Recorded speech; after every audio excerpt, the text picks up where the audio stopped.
या good afternoon Mansi जी। तो बिल्कुल देखिए, मार्केट जिस तरीके से फ्राइडे को क्लोज हुए थे, वहां से एक एंटिसिपेशन था कि मार्केट हायर साइड पे ट्रेड करते हुए दिखेंगे। सेम हमें देखने को मिल रहा है, क्योंकि शॉर्ट कवरिंग फ्राइडे से ही इनिशिएट होते हुए दिखी थी मार्केट में।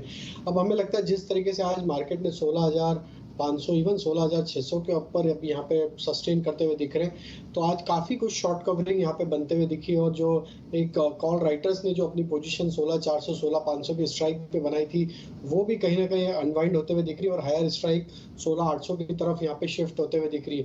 तो ये जो एक आज का जो मूव बना है मार्केट में, इसमें कहीं ना कहीं दो तीन चीजें जो देखने को मिली है वो काफी पॉजिटिव है मार्केट को यहाँ से फर्दर अप मूव कंटिन्यू करने के लिए।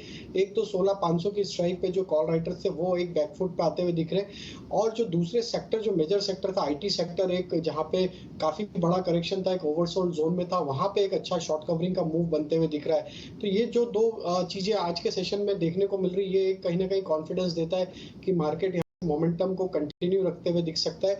और यहाँ पे हम अगर 16,500 550 के जोन को अब होल्ड रखते हैं, तो नेक्स्ट अपवर्ड टारगेट हमें लगता है अब निफ्टी में जो आना चाहिए वो करीब 16,700 से लेके 16,800 तक की तेजी भी यहाँ पे कंटिन्यू होते हुए दिख सकती है। जी मैं तो आपसे यही पूछने वाली थी। थर्सडे को 16,200 आपने क्लोज कराया, फिर 16,400 की बात हो रही थी, अब 16,600 तो आज आ गया, तो 16,800 क्या इस एक्सपायरी में ही आ जाएगा?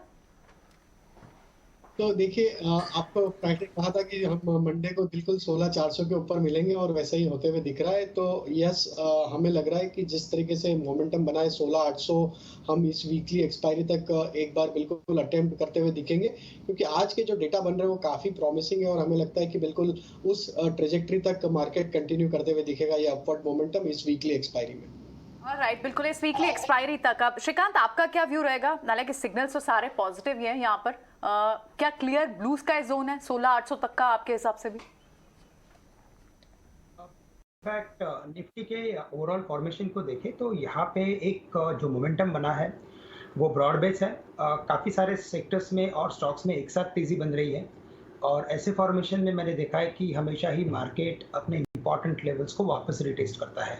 16,800 एक इंपॉर्टेंट डिसिसिव लेवल था जब मार्केट गिर रहा था, और 16,800 के बाद हमने एक बड़ी बिकवाली देखी थी।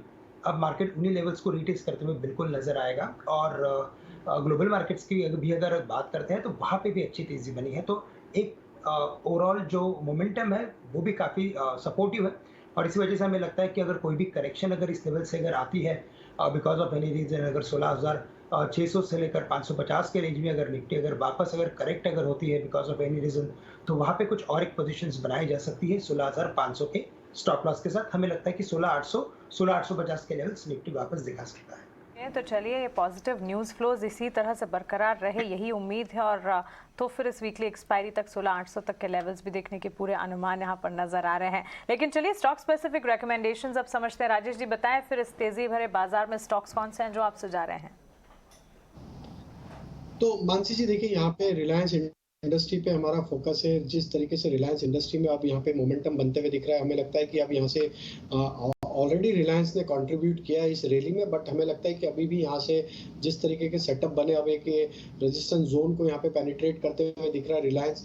हमें लगता है 2700 तक की अपसाइड यहाँ पे कंटिन्यू होते हुए दिखेगी। रिलायंस पे बाय करने की सलाह है 2610 के स्टॉप लॉस से।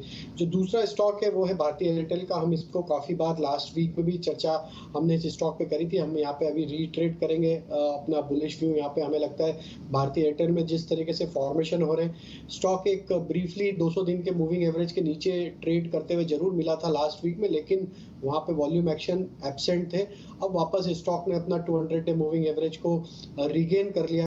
हमें लगता है भारतीय एयरटेल में यहाँ से एक अच्छा पोटेंशियल है। Risk to reward point of view से भारतीय एयरटेल यहाँ पे बाय किया जा सकता है, जो कि फेवरेबल है। और 730 के टारगेट हमें लगता है इसमें आते हुए दिख सकते हैं 690 के स्टॉप लॉस से। और तीसरा सेक्टर जो हमें यहाँ पे प्रॉमिसिंग लग रहा है वो है ऑटोमोबाइल का, और उसमें टू व्हीलर स्पेस से हीरो मोटर पे हम यहाँ पे बाय देने की सलाह देंगे। ऑलरेडी हम लास्ट वीक टीवीएस और एम&एम पे तो ऑलरेडी बाय रिकमेंड किया था, लेकिन अब यहाँ पे हम हीरो मोटर को यहाँ पे फोकस में रखेंगे।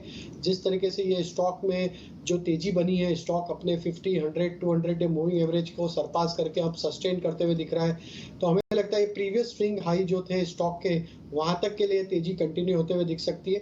तो हीरो मोटर में हमें लगता है यहाँ से जो टारगेट आना चाहिए करीब 2860 तक की अपसाइड, जो कि इसके प्रीवियस स्विंग हाई थे, वहां तक ये तेजी कंटिन्यू होते हुए दिख सकती है। तो 2745 के स्टॉप लॉस से इस स्टॉक पे भी बाय करने की सलाह।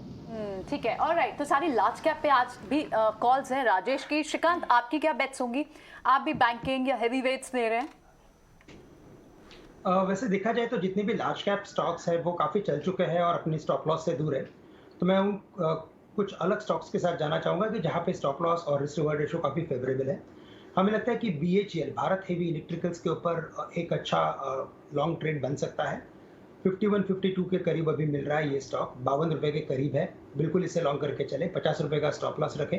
हमें लगता है कि इसमें हायर बॉटम की एक स्ट्रॉन्ग पॉसिबिलिटी बन रही है और स्टॉक वापस एक बार 55 से लेकर 56 के लेवल्स दिखा सकता है। तो BHEL को लॉन्ग करके चले करंट लेवल से। साथ ही साथ हमें लगता है कि अगर फाइनेंशियल्स में अगर फोकस करना है तो यहाँ पे कैनरा बैंक में काफ़ी अच्छा फॉर्मेशन बन रहा है, 207 रुपये के करीब आ चुका है। लेकिन अगर ब्रॉडर फॉर्मेशन को देखें तो हमें लगता है कि ये स्टॉक वापस एक बार 215 से लेकर 220 के लेवल्स दिखा सकता है। तो करंट लेवल से कैनरा बैंक को भी लॉन्ग करके चले, स्टॉप लॉस रखे 204 रुपये का और टारगेट्स रखे 215 रुपये के। बहुत ही शानदार। अभी PSU बैंक के बारे में बात कर लेते हैं। दो एरिया से मैं बात करना चाहूँगा आप दोनों से, कि एक बैंक्स जो श्रीकांत जी बात कर रहे थे और एक ऑटोज जो राजेश कर रहे थे। बट पहले चलो राजेश